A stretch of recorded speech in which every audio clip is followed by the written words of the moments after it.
जाने की बड़ा दुख हो रहा है, ऐसा महापुरुष जन कह रहे। बाहरी सभ्यता बहुत जोर की, आंतरिक सभ्यता का नाश हो चुका है। बाहरी सुंदरता बड़ी जोर की, रंग लेके गालों में लगाते हैं दर्शन। अब जो भी समय आते तो दर्शन करते, रात्रि में गाल में रंग लगाने की जरूरत क्या है? संत दर्शन के लिए आए हो तो तुम्हें यहां गाल में तुम्हारे लाल गाल कौन देखेगा? अरे यहाँ लाडली लाल के गाल देखने वाले भाई, ये जो नगर है वृंदावन प्रेम नगरी है, यहाँ लाडली लाल के कपोल देखने वाले हैं। जहां से गौर कांति प्रकट हो रही, श्याम कांति प्रकट हो रही है, जो बड़े बड़े ब्रह्मबोध संपन्न महापुरुषों के चित्त का अपहरण करके बलात् अपने अधीन कर लिया। कृष्णात् परम किमपि तत्त्वमहं न जाने। आप संयम से भगवत आराधना कीजिए, आपकी दृष्टि सुंदर होगी। चेहरा तो मांस खाने वालों का भी चमकता है, चेहरे की चमक साधना नहीं होती, साधना की चमक दृष्टि होती। तुम्हारी दृष्टि कैसी है? तुम्हारे नेत्र बताते हैं कि तुम्हारी स्थिति कहां है। साधु चमड़ा देख के नहीं पहचानता है, साधु दृष्टि देख के पहचानता है। आज हमारी सुंदरता बढ़ रही, लेकिन हृदय असुंदर हो रहा है।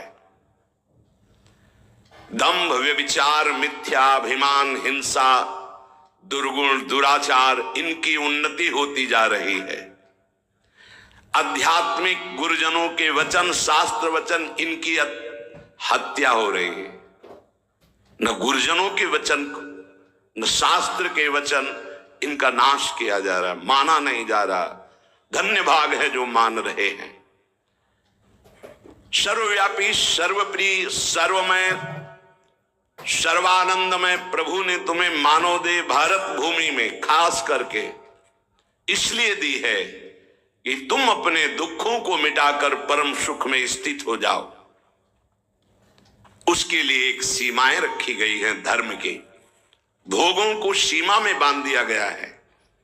अगर उन सीमा के अंतर्गत धर्मयुक्त भोगों का भोग भोगते हुए, नाम जप करते हुए अपने जीवन को व्यतीत करोगे तो तुम्हारे सारे पाप नष्ट हो जाएंगे। तुम्हें अन्य अलग कुछ नहीं अनुष्ठान करना पड़ेगा। नाम जप मात्र से तुम्हें एक महान आनंद के भोक्ता बन जाओगे। तुम समस्त बंधनों से मुक्त हो जाओगे। ज्यादा कठिन नहीं, बस धर्मयुक्त सीमा में रहकर नाम जप करना है। पर आजकल पता ही नहीं कि धर्म किसे कहते हैं, कोई बिरला ही महापुरुष जानता है। नहीं तो धर्म के नाम पर केवल वासनाओं की पूर्ति का खेल खेला जाता है। ये महापुरुषों के वचन है, जरूर सुनने चाहिए। कड़वे हैं पर बहुत औषधि का काम करेंगे। महापुरुष ये नहीं सोचते कि सामने वाले को बुरा लगेगा। हम चाहते हैं कि बुरा लगे और तुम अच्छे बनो, बुरा लगे तुम गंदी बातों को छोड़ो। आज धर्म के नाम पर अपनी वासनाओं की पूर्ति का ढोंग किया जाता है, दंभ किया जाता है। कुछ बिरले ऐसे महापुरुष जन हैं जो धर्म को जानते हो, धर्म पर चलते, धर्म के लिए प्राण बलिदान किया जाता है। उस प्रभु को तुम धोखा देना चाहते हो जो तुम्हारे अंदर बैठा है, जो सर्वज्ञ है, सर्वांतर्यामी है। कौन देखता है यहां? अरे क्या वो देख रहा है जो निर्णायक है। उसको किसी वकील या गवाह की जरूरत नहीं है, वो तुम्हारे अंदर बैठा देख रहा है। जहां तुम संकल्प कर रहे हो वहीं वो देख रहा है। जो गुरु से डरता है, भगवान से डरता है, वो माया से निर्भय हो जाता है। जो गुरु से नहीं डरता, माया उसे बरबस बलात् ऐसे आचरण कराती कि रात दिन डरना पड़ता है और दुर्गति प्राप्त होती है। भगवान का नाम बहुत दिव्य है। अभी तक जो गलती हुई उसका सुधार करने के लिए आपको अवसर दिया है। ये जो सत्संग मिल रहा है कृपा पात्रों को मिल रहा है, जिनके कानों में सत्संग पहुंच रहा है और उनको विश्वास है कि इस हमारा कल्याण करने के लिए भगवान ने हमारे कानों तक ये सत्संग पहुंचाया है। अब लो नशानी अब ना नशई हूं। अब तक जो गलती हुई अब नहीं करेंगे। भगवान नाम को भूल करके धर्म की अवहेलना करके कोई भी हो उसका सर्वनाश, पतन निश्चित है। सर्वनाश का तात्पर्य होता है ये जो तुम्हारी श्वासें मिली, तुम्हें बुद्धि मिली, दोनों खत्म हो जाएंगी। ज्यादा अपराध बन जाएगा, काल मृत्यु हो जाएगी। ये श्वासें बहुत कीमती है। देखो अभी अवसर मिला है तो तुम्हें माया समझने नहीं दे रही। जहां ये शरीर छूटा फिर तुम्हारे बस की कोई बात नहीं बनेगी।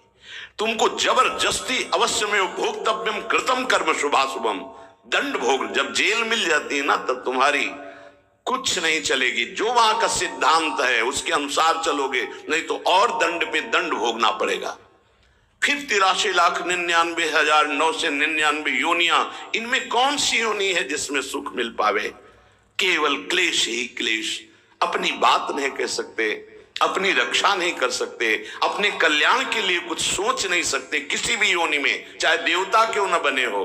देवता भी भोग योनि है, कर्म योनि नहीं। केवल मनुष्य कर्म योनि, भारत भूमि। इसलिए परम साधन, परम साध्य श्री भगवान का नाम है। इस कलयुग में और कोई साधना हो पाना बहुत कठिन है। जो साधन के सूत्र बताए गए हैं उन पे स्थित हो पाना, जैसे अष्टांग योग, अब 3 घंटे बिना हिले डुले पद्मासन सिद्धासन में बैठते हैं, आज भी हैं, पर बहुत कम। मंत्रों को सिद्ध कर लेना आज मजाक माना जाता है कि ऐसा कैसे हो सकता है, मंत्रों से भगवान प्रतिष्ठित हो जाएंगे। अरे भगवान का अवतार हो गया। राम जी की प्राण प्रतिष्ठा में तुम्हें ऐसा लगता है कि कैसे ऐसे हो सकता है, तो राम जी जब प्रकट हुए तो मंत्रों से ही हुए। एक ब्रह्म ऋषि का नाम श्रृंगी ऋषि, उनको बुलाया गया, मंत्रानुष्ठान करके पुत्रेष्टि यज्ञ की और मंत्र से अभिषिक्त उस खीर को पवाया गया, महाराज दशरथ जी को दिया गया। उन्होंने अपनी तीनों रानियों को विभाजित किया। श्री कौशल्या जी से परब्रह्म परमात्मा स्वरूप भगवान राम प्रकट हुए। सुमित्रा जी से लक्ष्मण और शत्रुघ्न प्रकट हुए। कैकेयी माता से महान प्रेम मूर्ति भरत जी प्रकट हुए। ये कैसे प्रकट हुए? मंत्र से। पुत्रेष्टि यज्ञ श्रृंगी ऋषि ने करवाई, वशिष्ठ जी साक्षी, दशरथ जी यजमान, भगवान का अवतार हो गया। तो भगवान के लिए प्राण प्रतिष्ठा में भगवान पधारे, कोई आश्चर्य की बात? अरे भगवान का अवतार मंत्र से हो गया। आज भी हो रहा है मंत्र से अवतार। हृदयों में गुरु प्रदत्त मंत्र के द्वारा भगवान को हृदय में प्रकाशित कर लिया, उसी को सिद्ध महापुरुष कहते हैं। श्रद्धा नहीं रह गई, विश्वास नहीं रह गया। सबका परम कल्याण करने के लिए एक बात सिद्ध है, मान लीजिए, नाम। ये नाम और मंत्र में भेद है, भेद होते हुए भी अभेद है। भेद ऐसा, मंत्र को पवित्र अवस्था में गुरु प्रदत्त जपा जाता है, गुरु प्रदत्त होना चाहिए, पवित्र अवस्था, और उपांश और मानसिक होना चाहिए, वाचिक नहीं। और मंत्र जाप से स्वरूप जागृत होता है। नाम के लिए अपवित्र या पवित्र का कोई भेद नहीं है। नाम अगर गुरु से नहीं मिला है और आप नाम जप कर रहे हो तो वो गुरु मिला देगा। नाम जप का सबका अधिकार है, जहां से सुनो, जो नाम प्रिय लगे, सबका परम मंगल करेगा। नाम महामहिम है, उठते बैठते चलते फिरते सोते जागते सब। नाम आगे का कार्य पूर्ण करा देगा। नाम गुरु मिला देगा, मंत्र दिलवा देगा, स्वरूप बोध करवा देगा, ये सब आगे का कार्य। नाम सबके लिए महामंगलदायक है। मैं बड़े जोर के साथ कहता हूं, अपने अनुभव की बात कहता हूं, अपने जीवन की बात कहता हूं कि जो कुछ प्राप्त हुआ सब नाम से प्राप्त हुआ। ऐसा गोस्वामी जी भी बोलते हैं। बस हम कुछ सावधानियां बता रहे हैं। नाम जापक अगर इन सावधानियों को कर ले तो बहुत जल्दी नाम सिद्ध हो जाए। पहला, हम जिस प्रभु के नाम का जप और कीर्तन करते हैं उसके अनन्य हो जाएं। अनन्य एक खास बात है। पहली, जो नाम जप करते हैं उसके अनन्य हो जाए, उठते बैठते सोते जागते वही नाम हमारा जीवन बन जाए।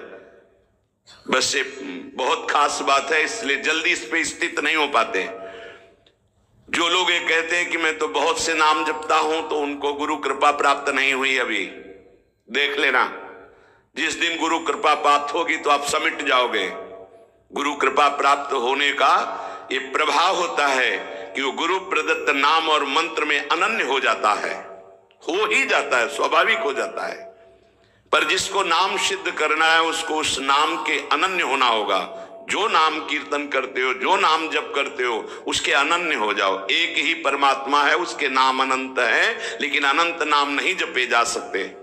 नाम एक ही पकड़ो, और जो पकड़ो उसके अनन्य हो जाओ। जिह्वा से वही तुम्हारे स्फुरित होने लगेगा। दूसरा, नाम की महिमा है। कितना भी बड़ा पाप किया जाए और नाम जापक का कुछ नहीं बिगाड़ सकता, भस्म कर देता है नाम पाप को। इस बात का भरोसा करके पाप करना, ध्यान दीजिए, नाम की महिमा ऐसी है, पक्का है, पर नाम की महिमा का भरोसा करके पाप करना नाम सिद्ध नहीं होगा। आपके हृदय की अशांति दूर नहीं होगी, चिंता दूर नहीं होगी, आपको अविश्वास हो जाएगा नाम जप में। प्रभु के नाम का सहारा लेकर के पाप नहीं करना। हां, भूल हो जाना और पाप करना, इसमें अंतर है। हमसे भूल हो गई, हमसे गलती हो गई, तो कोई और प्रायश्चित करने की जरूरत नहीं, वो नाम जप ही सब पाप नष्ट कर देगा। लेकिन नाम पाप नष्ट कर देगा, ऐसे विचार करके जो नवीन नवीन पाप करता है, वो नामापराधी के हृदय में कभी नाम चल ही नहीं सकता। नाम दैन्य भाव से, जो शास्त्र और गुरु की आज्ञा में रहता है, वहां चलता है। नाम चिदानंद है, भगवान है, कोई केवल शब्द मात्र नहीं है। नाम की ओट में पाप जो करते हैं बड़े नामापराधी हैं, तो नाम उनका मंगल कल्याण करने के लिए जो समर्थ है वो हृदय में नहीं चलेगा, विक्षेप पड़ जाएगा, नाम छूट जाएगा, जीवन बर्बाद हो जाएगा। इसलिए नाम की आड़ में कोई पाप ना करे। भूल से गलती हो गई, पूर्वाभ्यासवश गलती हो गई, तो और कोई प्रायश्चित की जरूरत भी नहीं है, नाम अपने आप पावन कर देगा। तीसरी बात, अपने आराध्य देव के नाम के बदले में कुछ भी लेने की तैयारी मत कर लेना, नहीं घाटा हो जाएगा। जैसे एकांतिक में प्रश्न किया था कि हम अपनी कामनाओं की पूर्ति नाम से करवाना चाहते हैं, तो क्या हमारा नाम का फल क्षय हो जाएगा? हाँ, हो जाएगा। रुपया है, आपने उसको खर्चा कर दिया, और अगर आपने खर्चा नहीं किया तो उसका ब्याज मिलेगा, और ब्याज खर्चा करोगे तो मूलधन जमा रहेगा। तो जो भगवत भजन करने वाले चतुर सुजान होते हैं, वो मूल को कभी खर्चा नहीं करते। क्या मूल का खर्चा? जो हम भजन कर रहे हैं, मुझसे के बदले में कुछ नहीं चाहेंगे, तो ब्याज क्या होगा? नाम आपकी व्यवस्था अपने आप बढ़कर करता रहेगा, जो आप मांगना चाहते थे उससे बढ़कर। आप देख लेना, पहले नाम को तो एकत्रित करो। जब नाम रूपी धन एकत्रित हो जाता है, तब बिना चाहे आगे से आगे भारी व्यवस्था होती रहती। सही पूछो तो केवल रोना आता है। इतना प्यार कौन कर सकता है प्रभु के सिवा? कैसे आश्चर्य में, सर्वाश्चर्य में, कैसे तुम्हें वो वाणी की सामर्थ्य नहीं कि वो प्यार बताए। जो महापुरुष भगवान के समान है, सच्ची मानिए, व्यक्त अव्यक्त, वो आके दुलार करते हैं उस उपासक को जो केवल भरोसा ले लिया है प्रभु का, कोई कामना नहीं और नाम जप करता है। व्यक्त अव्यक्त महापुरुष आके दुलार करते तो एकांत में केवल रोना आता है कि प्रभु मुझ अधम पर इतना कैसे प्यार। ये सब ब्याज में हो रहा है, मूल तो आपका नाम धन जमा ही है। व्यक्त अव्यक्त महापुरुष दुलार करते हैं, बलिहार निहाल कर देते हैं प्रभु। अपने आराध्य देव के नाम के बदले में कुछ भी लेने की तैयारी मत कर लेना, क्योंकि बहुत घाटा हो जाएगा। जैसे महामणि के बदले में कांच लेने वाले को क्या कहा जाएगा? मूर्ख। ऐसे ही नाम जप के बदले में माया जनित कोई भी सौदा ले लिया तो घाटा हो जाएगा। एक तरफ नाम तुम्हारा है, एक तरफ संसार की भोग सामग्री नहीं चाहिए, पीछे पड़ी रहेगी। हर सुविधाएं आपके पीछे पड़ी रहेंगी। विश्वास कीजिए, एक बार परीक्षा में पास हो जाइए, आपके सामने है, आप नाम के बदले में ले लीजिए। नहीं, वो तो वस्तु मिलेगी ही जो नाम के बदले में कह रहे थे। नाम तुम्हारा सुरक्षित बचा रहेगा। अरे कुबेर भी जिनके एक सेवक हैं, लक्ष्मी भी जिनकी दासी हैं, उन प्रभु की बात कर रहे हैं। उन प्रभु को अधीन करने वाला नाम है, उसके बदले में कुछ लोगे तो घाटा हो जाएगा। ये बैठा लो तो बोले हमारा काम कैसे चलेगा? कृपा से सब अपने आप व्यवस्था हो जाएगी, आप चिंता मत करो। नाम जापक की लौकिक पारलौकिक सब व्यवस्था का ठेका स्वयं भगवान लेते हैं। योगक्षेमम वहाम्यहम। एक साधारण आदमी कह दे कि जाओ आज से निश्चिंत रहो, मैं तुम्हारी देख लूंगा सब व्यवस्था, तो तुम निश्चिंत होने लगोगे। अनंत ब्रह्मांडों का सर्वज्ञ सर्वत्र सर्वशक्तिमान कर तुम अकर तुम अन्यथा कर तुम परमात्मा बोल रहा है। अनन्यश्चिन्तयन्तु मामे जनाः परिपासते तेषां नित्याभियुक्तानां योगक्षेमं वहाम्यहम्। और तुम विश्वास नहीं कर रहे, तुम अपने नाम को बेचना चाहते हो। ईश्वर के नाम रूपी धन का संचय करने वाले को पाप नष्ट करने की भावना भी नहीं सोचनी, अपने आप नष्ट हो जाएगा। आग जला दी तो अंधकार और शीतलता दोनों अपने आप प्रभाव से नष्ट हो जाएंगे। तुम्हें मांगने की जरूरत नहीं कि हे अग्नि देवता आप अंधकार को नष्ट कर दें, शीतलता को नष्ट कर दें। ऐसे ही नाम जापक की दरिद्रता, अज्ञान, अंधकार, ये सब नष्ट हो जाता है। विश्वास कीजिए, परम धन जिसके पास नाम है वो भगवान को खरीद लेता है, औरों की तो बात ही क्या। सुमिर पवन सुत पावन नामू अपने बस करी राखे रामू। भगवान को अधीन कर मान जाओ हमारी प्रार्थना। पाप नष्ट करने का भी विचार मत सोचिए, वो अपने आप नष्ट हो जाएगा। चौथा,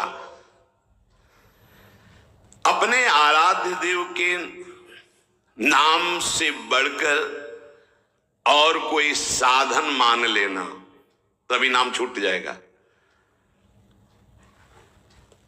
हमारे सेवक जी महाराज ने वृंदावन बाद में आए, पहले वृंदावन प्रकाशित कर लिया गढ़ा जबलपुर में। वो लिख रहे हैं, श्री हरिवंश नाम हमारा जीवन सर्व सुखधाम परम मंगल सर्वस्व प्रदान करने वाला है।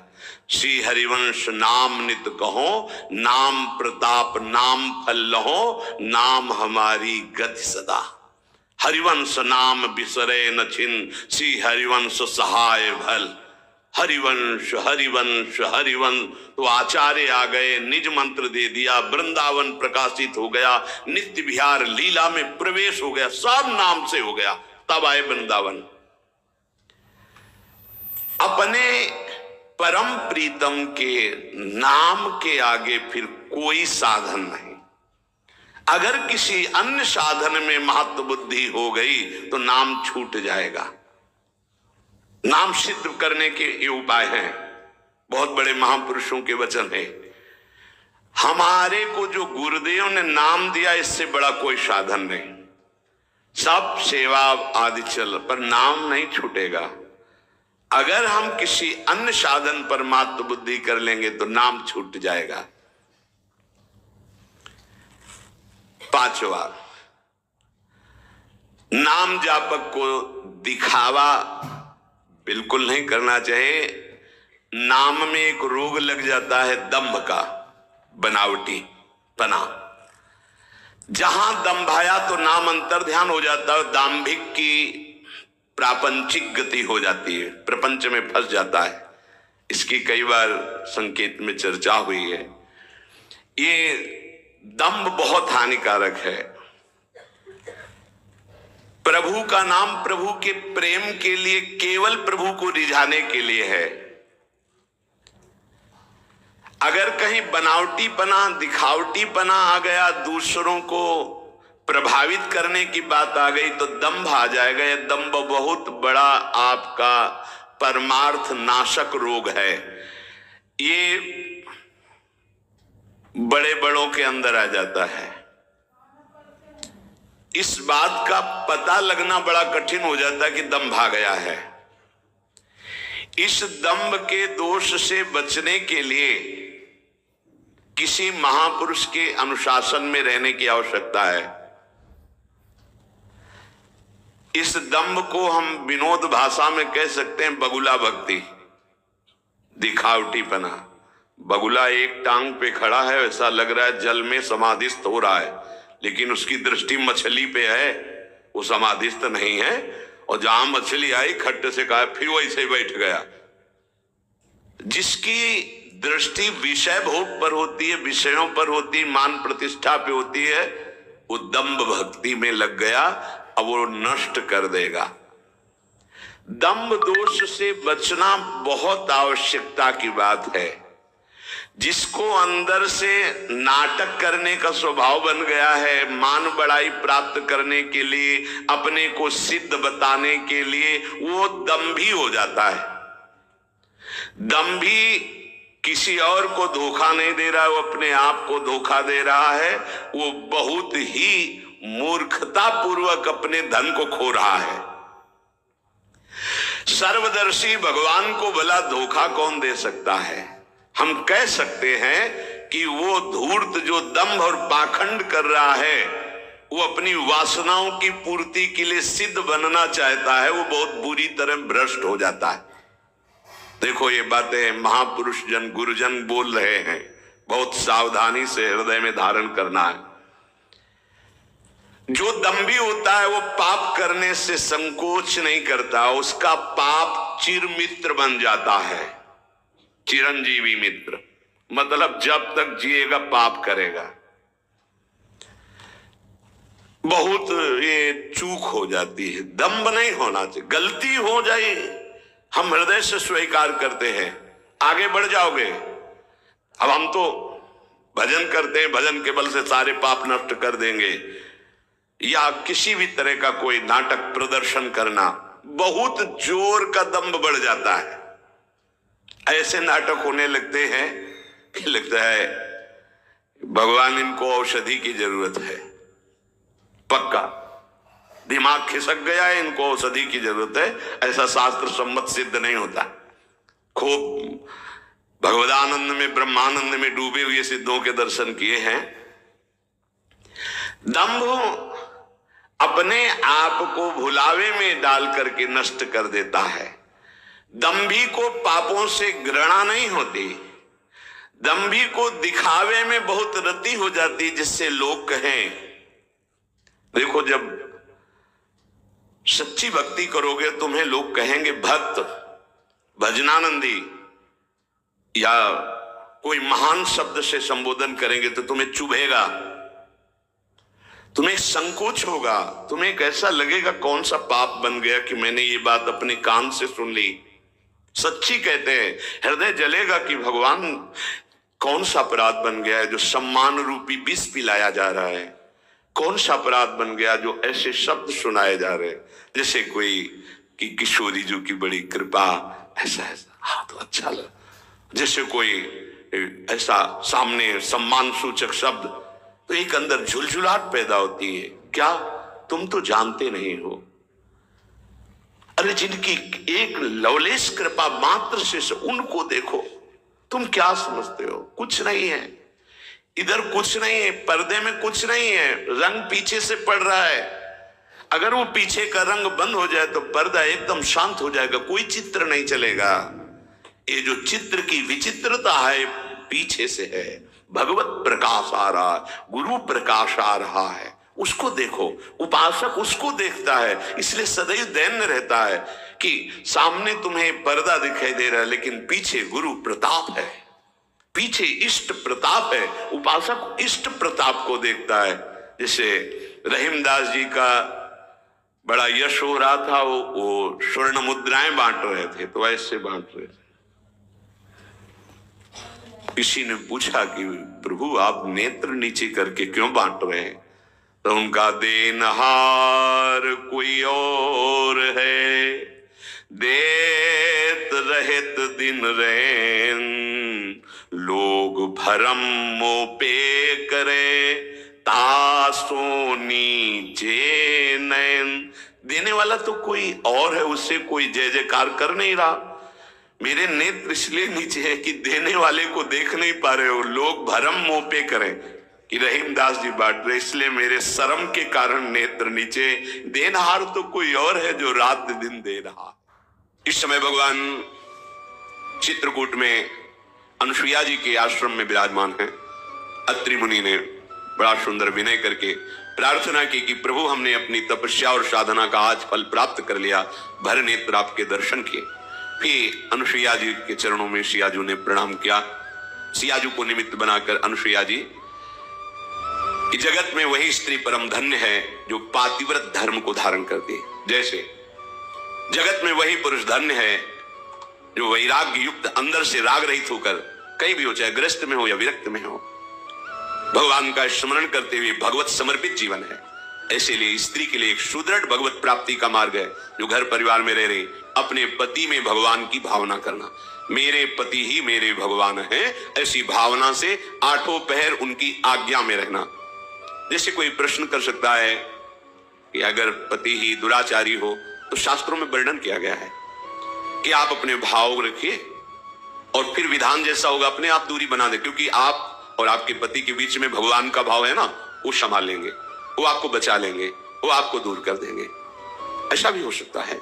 अलग अलग मायाकृत रूप है और आंतरिक भाव में जाएंगे जब विचार पे, तो आपके ही कर्म का फल भुगताने के लिए ऐसा स्वभाव वाला पति दिया गया है, ऐसी भावना।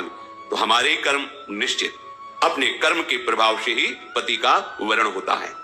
अनुसुईया जी ने कहा, पत्नी का एक ही धर्म एक व्रत नेमा, काय वचन मन पति पद प्रेमा। शरीर से, मन से, वाणी से एक ही धर्म, एक ही व्रत, एक ही नियम, पति को भगवान मानकर उनकी आराधना करना। इसमें रुककर हम वार्ता करते हैं। जैसे शास्त्र सिद्धांतों का जब कभी वर्णन होता है तो आप लोग समझ नहीं पाते हैं और कहीं की बात को कहीं जोड़कर असंतुष्ट हो जाते हैं। इसलिए विवेकवान सत्संगी हो जाता है, अपने को बात समझनी। जिससे एक बार महाभारत चरित्र जब वर्णन कर रहे थे पीछे, तो उसमें आया था कि वो ऋषि का नाम नहीं याद आ रहा, ब्रह्मलोक गए थे तो उनको वापस किया गया था कि आपने संतान उत्पन्न नहीं किया, विरक्त वेश नहीं लिया, लेकिन तप करते रहे तो तप के प्रभाव से ब्रह्मलोक आए, लेकिन आपको दरवाजा नहीं खुलेगा, आप जाओ और संतान उत्पन्न। तो उन्होंने वो एक पक्षी से संतान उत्पन्न की थी जिसकी रक्षा के लिए खांडोवन में उन्होंने अग्निदेव से प्रार्थना की थी। इस प्रसंग को सुनकर किसी गृहस्थ ने कल प्रश्न किया था कि हमारी पत्नी बहुत परेशान है क्योंकि संतान नहीं हुई। तो लोक धर्म और कुल धर्म, वेद धर्म और भागवत धर्म और प्रेम धर्म, कहां की बात पकड़ी तुमने? लोक धर्म की। वो कौन? प्रेम धर्म के उपासक जो भगवत धर्मों जीत के निज प्रेमा ठहरंत, राधा वल्लभ लाल की विमल ध्वजा फहरंत, भगवत धर्मों जीत के निज प्रेमा ठहरंत, निज प्रेमा ठहरंत नेम कछु परसत नाही, अलक लड़े दौला। जहां हमारे श्यामा श्याम उनके चरणों की उपासना, तो आपने लोक धर्म की बात को अर्जुन जी से भगवान ने अपने हृदय की गुप्त बात कही थी। कहा भी था, सर्वगुह्यतम बात है। क्या बात? सर्वधर्मान परित्यज्य मामेकम शरणम व्रज, अहम त्वाम सर्व पापेभ्यो मोक्षयिष्यामि मा शुचा। यहां पाप शब्द को उच्चारण क्यों किया भगवान ने, जानते हो? ये हमारे लोगों की बुद्धि का परिणाम। तुम सब धर्मों का त्याग करके केवल मेरी शरण हो जाओ। बोले महाराज पाप लगेगा, आपने तो धर्मों को उपदेश किया है। तो बोले वो मैं देखूंगा। अहम माने मैं, त्वाम माने तुम्हारे सारे पापों को नष्ट करके तुम्हें परम पद मैं प्रदान करूंगा। भागवत में एकादश स्कंद में लिखा है, जो भगवान श्री कृष्ण की भक्ति से युक्त हैं उनको देव ऋण, मातृ ऋण, पितृ ऋण कोई भी उनके ऊपर ऋण नहीं रहता, वो ऋणों से मुक्त हो जाए। ये बात नहीं सुनने को मिले। अरे बहुत बढ़िया अवसर मिला है, प्रभु को अपना मान करके उनको रिझा लो। अगर आप प्रभु की चरणारविंद का आश्रय लिए हुए हैं, तो श्री कृष्ण से बढ़कर कोई पति नहीं है, ये परम पति हैं। मीरा जी से जब राणा का शरीर पूरा हुआ तो कहा गया सुहाग मिटाओ, बेंदा हटाओ, ये कंकण उतारो, चूड़ला उतारो, तो उन्होंने कहा नहीं नहीं, तुमने जिसे पति माना था वो मैंने माना ही नहीं। मेरे तो गिरधर गोपाल दूसरो न कोई, जाके सिर मोर मुकुट मेरो पति सोई। हमारा चूड़ला अमर, हमारा सुहाग अमर है।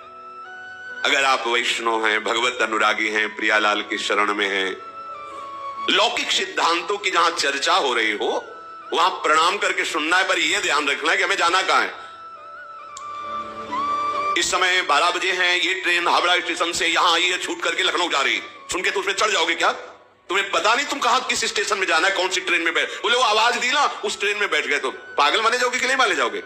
भैया ये स्टेशन है जहां बैठे हो, सत्संग स्टेशन। कहां जाना है? हर ट्रेन यहां से गुजरेगी, हर ट्रेन। सनातन धर्म, लोक धर्म, वेद धर्म, कुल धर्म, पातिव्रत धर्म, हर धर्म। तुम हो किस धर्म की यात्री? बोले प्रेम धर के, वो बैठ जाओगे, पैसेंजर जा रही हावड़ा, फिर क्या करोगे? अरे इतना तो ज्ञान रखो, तुम्हारी टिकट कहां की है?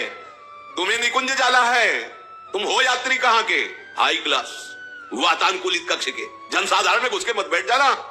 कहां की समझो, ये स्टेशन है सत्संग, जो जहां का है सबके लिए है। सब पकड़ के देखो, आपको परम कल्याण तक ले जाएगा। राम कृष्ण हरि शिव उपासक, गृहस्थ विरक्त, स्त्री पुरुष, बाल बच्चा, वृद्ध, नौकरी पेशा, कुछ भी कोई भी, सबका परम मंगल करने में समर्थ है सत्संग। लेकिन आप ये ध्यान रखना है, हम कहां के यात्री, हमें जाना कहां है, हमारा मार्ग क्या। इसलिए कहते हैं साधक के चित्त का समाधान हो जाना चाहिए बहुत सावधानी से।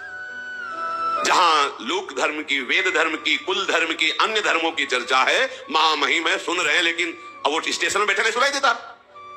वहां की ट्रेन आ गई है, उस प्लेटफार्म में खड़ी है, यात्री कृपया ध्यान दें, पहुंच जाएं। तो उस ट्रेन में बैठने वाला जाए, सब थोड़ी बैठ जाए। वो तो हमारी ट्रेन नहीं है, आराम से बैठे चाय पी रहा है, और तुम जाकर उसमें बैठ रहे हो और भी परेशान हो रहे हो कि हमें तो जाना मथुरा से वृंदावन दर्शन के लिए, और ये कहां पहुंच गए। तो तुम होश खो चुके हो, होश में रहो। सत्संग जो है ये बहुत बड़ा स्टेशन है, हर जगह भेज देगा, ये हर जगह भेजने में समर्थ है, हर जगह। यहां से हर ट्रेन गुजरेगी। आपके यात्री कहां के बनना चाहते हो, टिकट कहां के लिए, बस ये ध्यान रखना। इस बात पर ध्यान दे कि सत्संग सुनो।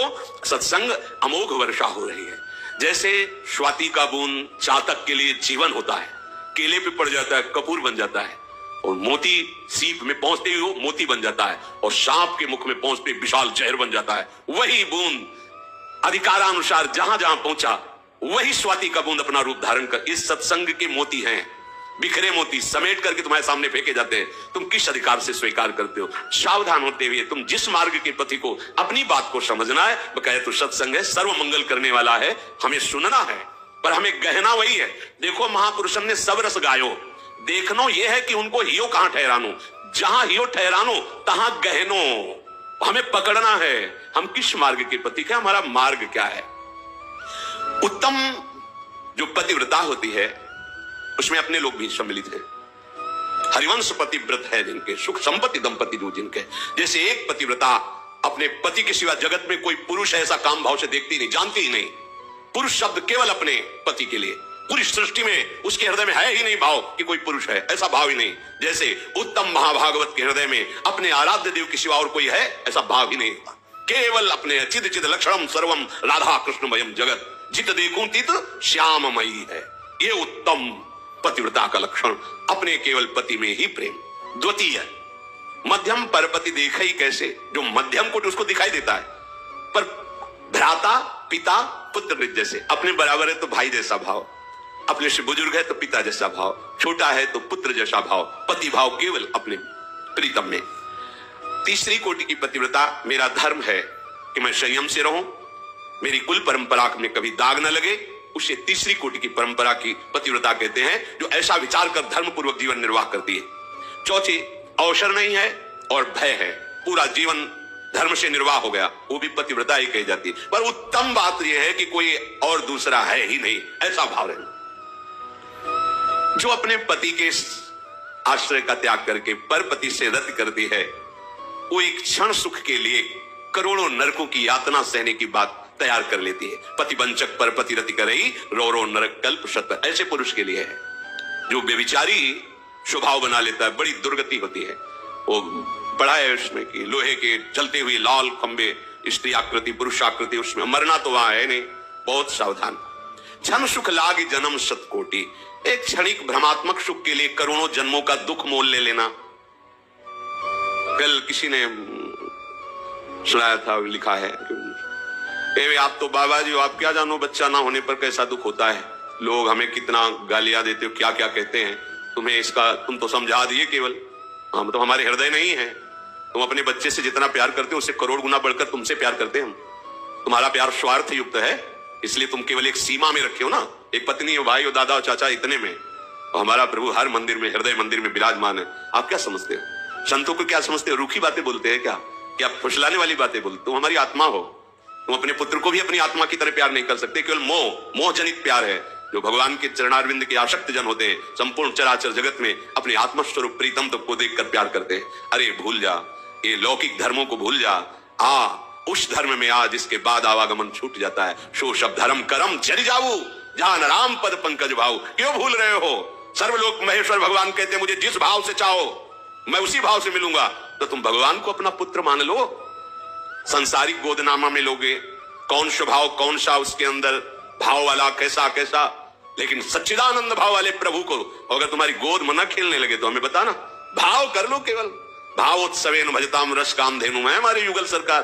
देखो ना, जिन्होंने भाव किया उनके अनुभव में आए, इनसे बड़ा और कौन हो सकता है। और यही आते हैं, इनके सिवा कोई है नहीं। आपने पार्थिव भाव रख लिया तो पार्थिव रूप में आ जाते हैं, चिदानंद भाव कर लो तो चिदानंद रूप में आ जाएंगे।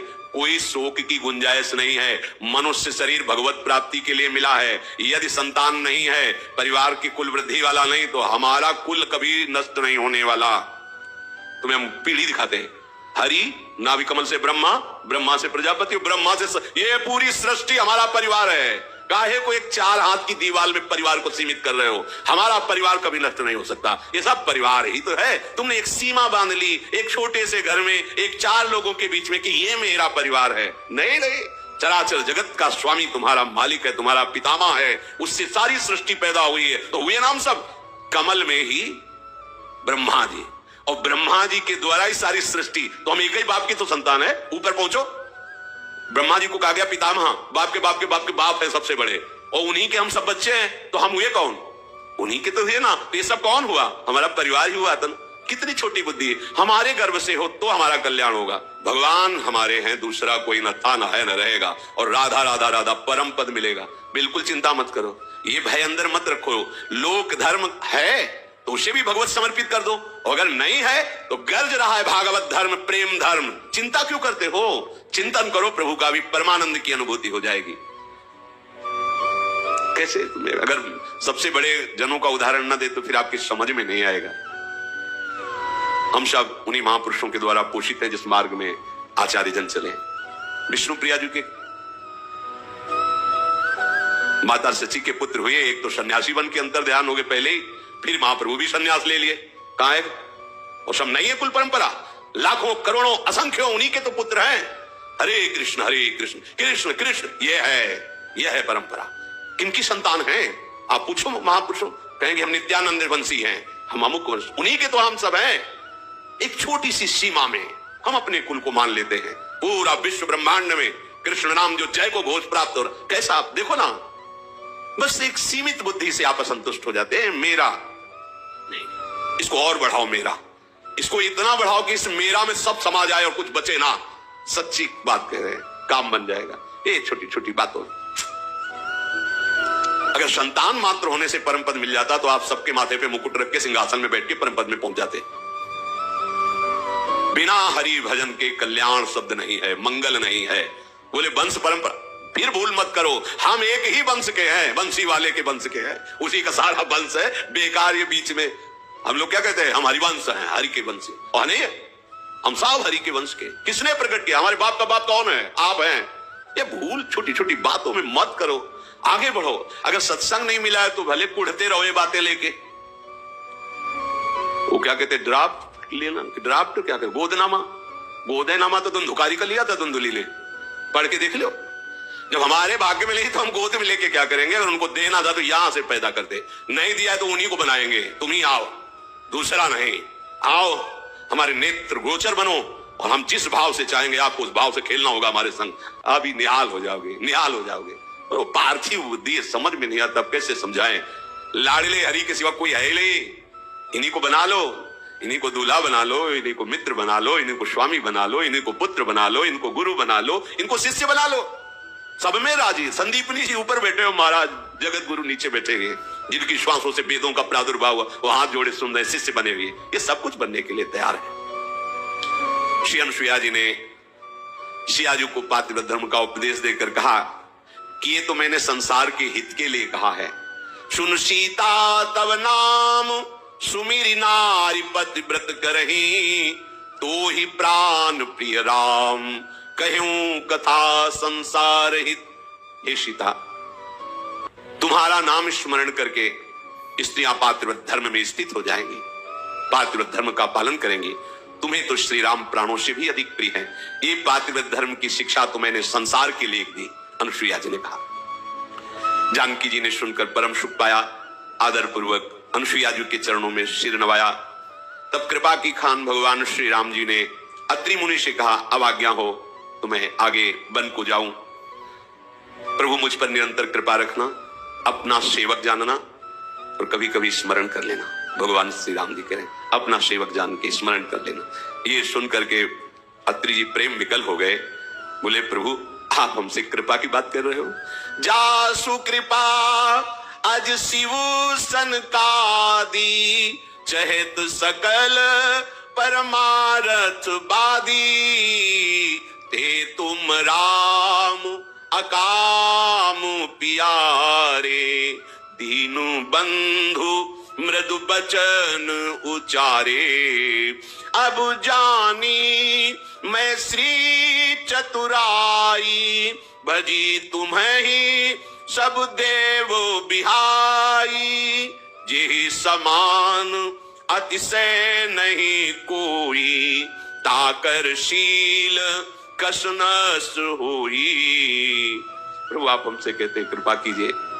हे नाथ, भगवान ब्रह्मा, महादेव, शनकादि और समस्त तत्वविद्वा मुनिजन आपकी कृपा चाहते रहते हैं। हे हरि, आप निष्काम उपासकों के लिए बहुत प्रिय और दया के भंडार हैं। निष्कामता में भगवान अधीन हो जाते हैं। जब कोई चाह नहीं और रात दिन भजन, तो भगवत साक्षात्कार देर नहीं लगती। पर जब कामनाएं होती तो होगा, पर समय लगेगा। पहले कामनाएं पूर्ण होंगी, फिर उनसे वैराग्य होगा, फिर आगे भगवत प्रेम होगा।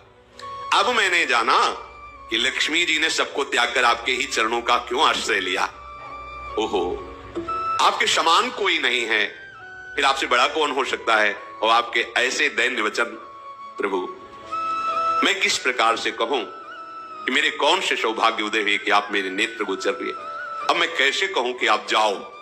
नाथ, आप अंतर्यामी हैं, आप ही कहिए कि मेरा हृदय इतना कठोर कैसे हो सकता है कि मैं कहूं मेरे नेत्रों से दूर आपने कैसे? ये तो मेरे जिस सौभाग्य, मैं तो यही चाहूंगा कि सदैव आप यही रहे, 14 वर्ष यही व्यतीत करें और मैं आपकी सेवा और दर्शन लाभ पाऊं।